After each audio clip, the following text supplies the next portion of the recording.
नमस्कार दोस्तों, आज आपके सामने जो एक वीडियो लेकर के आए हैं वह वीडियो होगा पिंच मैराथन का। वो बच्चों के लिए है, एडवांस योगा का। तो आइए शुरू करते हैं। चलो, तो सबसे पहले जो मेरे साथ जो बच्चे कल्पना है वो आपको दिखाएगी कैसे पिंच मैराथन होता है। तो सबसे पहले जब भी आप पिंच मैराथन करें तो ध्यान दें कि उसके पहले पर्वत आसन में आना जरूरी होता है। तो सबसे पहले पर्वत आसन में आएंगे। पर्वत आसन में आने के लिए दोनों आगे से दोनों हाथ और पीछे से दोनों पैर को इस तरह से और पीछे थोड़ा सा डिफरेंट, थोड़ा सा दूर ले जाते हैं। और ये जो है क्लोज करो इसको।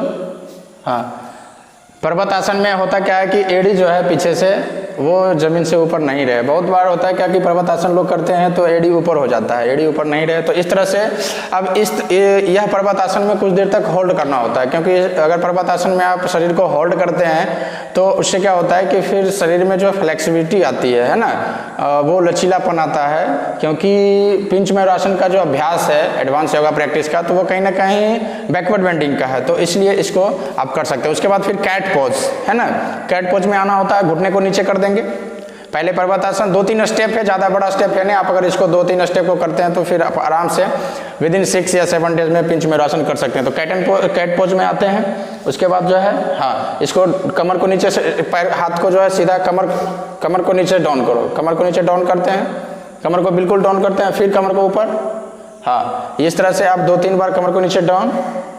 आप हैंड बिल्कुल सीधा रहेगा, ये ध्यान रखें, हैंड बिल्कुल सीधा रहे। और इस प्रकार से है ना। अगर आपको इधर से नहीं दिख रहा, इधर से आ जाना। हाँ, आप इधर से देख लो, देख सकते हैं कि कैट पोज। हाँ, कमर को नीचे पूरा ये होता है। यहाँ ये जो आपका सेंटर है ना, ये बिल्कुल डाउन हो जाना चाहिए। क्योंकि जब पिंच मैराथन करते हैं तो मैं कह रहा था यहाँ से बेंडिंग होता है। अब इसको आप ऊपर करें फिर डाउन। तो ये अभ्यास जो है आप 4 से 5 बार कर लें। उसके बाद फिर से वापस चलो, इधर आ जाए सामने। अब दोनों हाथों को नीचे रखते हैं, दोनों हाथों। अब इस बार जो होता है ना एल्बो, आप एल्बो के सहारे नीचे कर लें और पैर को पीछे पर्वत आसन का पोज में ले जाते हैं। जैसे अभी हमने पर्वत आसन किया तो पर्वत आसन में क्या था कि ये हाथ ऊपर था, लेकिन अब हम पिंच मैराथन करने के लिए स्टेप में आ रहे हैं। तो उस कंडीशन में क्या होता है कि आप एल्बो को नीचे रखें, एल्बो को नीचे रखें और सिर को बिल्कुल नीचे डाउन करके रखें। अभी सिर को ऊपर रखने की आवश्यकता नहीं है। तो ये शेप आप सबसे पहले बनाएं। ये स्थिति आपका अगर बॉडी का बनता है तो आप कर पाएंगे पिंच मैराथन।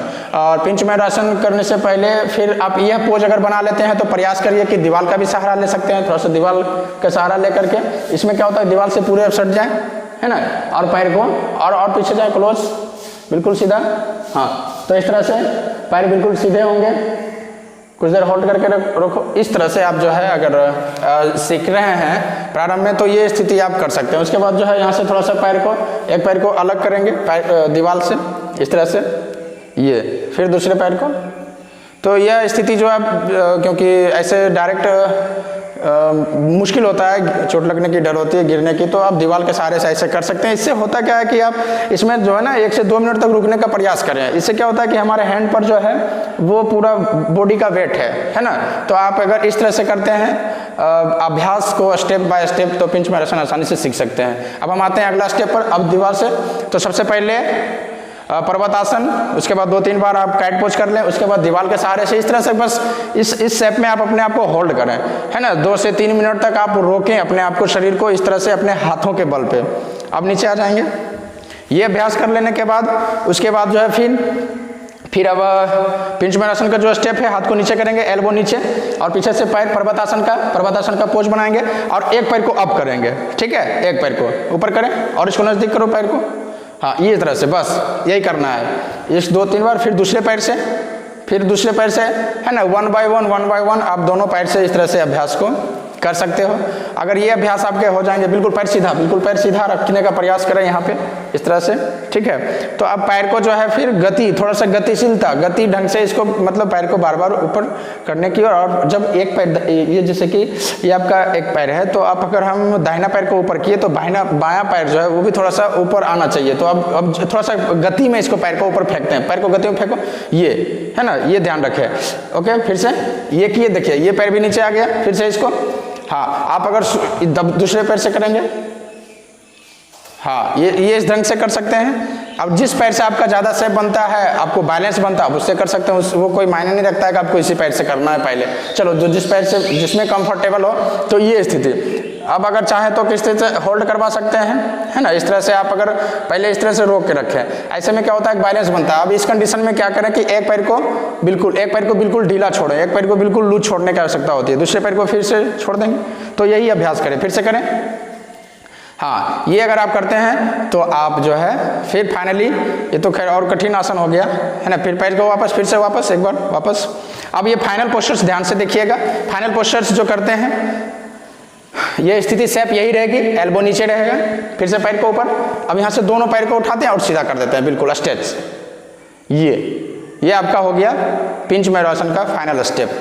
तो यह अभ्यास आपके हाथों को मजबूती देने के लिए, आपका शरीर को फ्लेक्सिबल देने के लिए और एडवांस योगा के लिए बहुत ही आवश्यक है। पिंच मैरासन अगर आप करते हैं तो आपको बहुत ही ज़्यादा विशेष लाभ होगा। तो यह स्थिति बनती है, यह फाइनल स्टेप है पिंच मैरासन का। तो इस प्रकार से अगर आप करते हैं तो आप भी आसानी से सीख जाएंगे। वापस हो जाए, और जब भी कभी वापस आए कोई भी आसन के बाद, तो रिलैक्स जो पोज होता है ना, फाइनल जो पोज रिलैक्स पोज होता है ना, उसको बहुत रिलैक्स। तो आप इस कंडीशन में जो है, क्योंकि बैकवर्ड बेंडिंग हुई थी तो कमर पे थोड़ा सा दर्द आता है, तो आप शशकासन में आ सकते हैं इस तरह से। अगर ऐसे आप कर लेते हैं तो आपका ये जो क्या होता है कि अगर आप शुरू करेंगे, फर्स्ट डे करेंगे तो थोड़ा सा पेन होगा कमर पे, तो ये आसन अगर आप कर लेते हैं तो आपका बहुत हद तक आराम मिलेगा। वापस आ जाएं।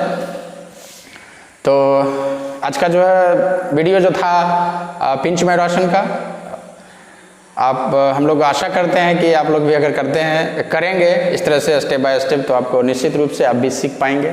विदिन 6-7 दिन से ज़्यादा वक्त लगता नहीं है ना। तो आप अगर निश्चित रूप से लगातार अगर इसका अभ्यास करते हैं पिंच मैरासन का, तो आप लोग जरूर कर पाएंगे, सीख पाएंगे। तो आज के लिए इस वीडियो में बस इतना ही। धन्यवाद।